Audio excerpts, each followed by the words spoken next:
The Todorci, shadow riders and the wrath of great Todor.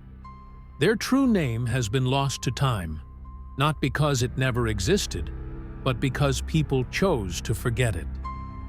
The taboo surrounding the Todorci is older than written records. Even in the oldest tales, they are spoken of only in hushed whispers, without explanation of their origins or purpose. They are not part of songs, nor are they heroes of legends. They are simply not spoken of, except in moments when it is already too late.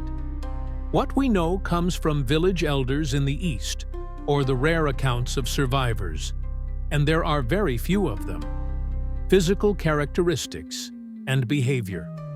The Todorci defy known anatomy.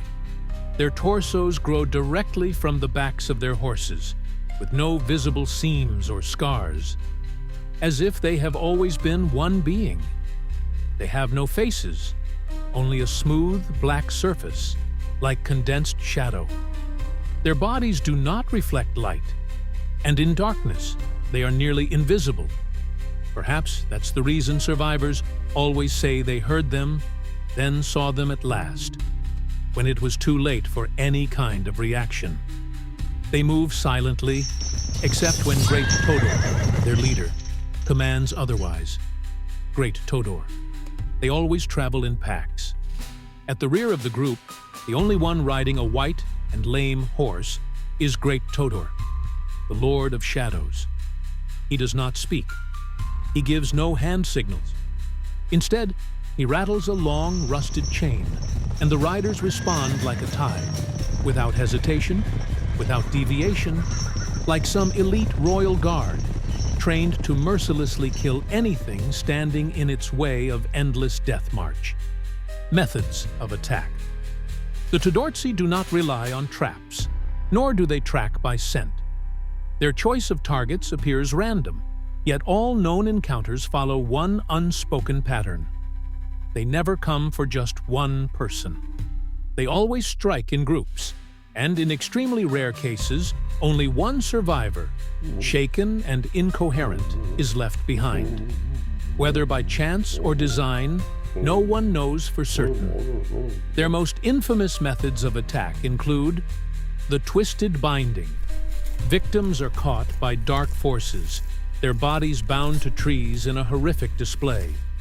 Their innards are torn asunder, leaving behind only a grotesque reminder of the Todorci's power. I won't be explaining this one too much. It can be very disturbing for ones with weak stomach. Devastating hoof strike, a powerful blow from their spectral steeds, strong enough to break the ribcage and smash the heart in an instant, leaving only trampled, lifeless bodies behind. Why they favor these methods remains unknown. Personal note: the Todorci are merciless by nature. Their attacks seem to serve no purpose beyond their own dark amusement, means of protection. There are still no proven ways to defend against the Todorci. Weapons have no effect. Swords and axes pass through them as if cutting smoke, and spears glance off them as if striking stone. Neither prayers nor talismans have shown reliable results.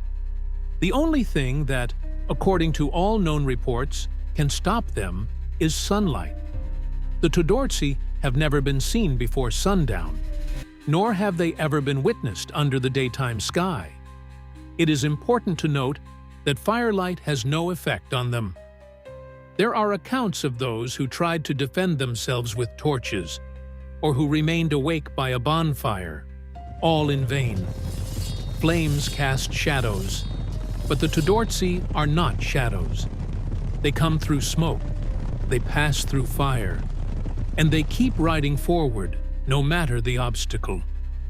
Some survivors claim to have heard horrific screams when the first rays of dawn touched their shadowy forms. Others say they simply dissolved into the air, like mist before the morning sun. But no one knows where they go, and, more importantly, no one knows how long they can wait in the darkness. Conclusion: the last recorded encounter with the Todorci occurred exactly 2 years ago. 3 shepherds were discovered near an ancient oak, bound in an unsettling formation. One faced north, another south, and the third hung motionless from an eastern branch. Strange hoof prints led west into the forest, yet no other tracks were found. Whether their positioning held some hidden meaning remains unknown. At the time, it seemed they had vanished. But then, last night, the sound of rattling chains was heard again in the distance. I hope to see them personally. Again. Wish me luck.